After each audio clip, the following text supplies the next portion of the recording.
Welcome to Pindar Poetry. We hope you learned something new. You begin by removing software limits so the signal can reach the car.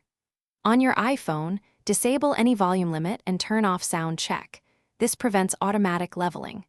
Once done, plug in via USB if your car supports it. USB gives higher bitrate and more consistent loudness versus Bluetooth.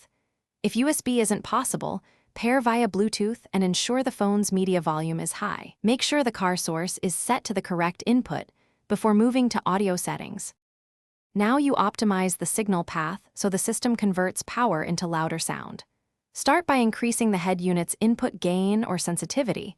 This raises the preamp level going to your amplifier. Next, adjust Apple Music's EQ. Try late night or bass boost to increase perceived loudness.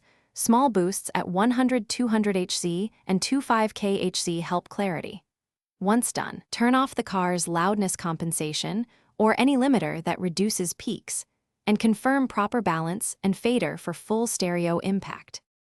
Finish by tuning your amplifier and speaker levels for maximum clean volume. Use a test tone or a familiar track. Raise amp gain until you hear the onset of distortion, then back down 1 to 2 clicks. This keeps peaks clean. If your system has a compressor or limiter, set it to tame excursions without losing average loudness.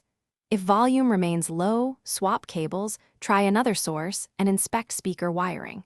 If the head unit or amp goes into protection, stop and recheck impedance and wiring. Thanks for watching. Consider subscribing if we helped you.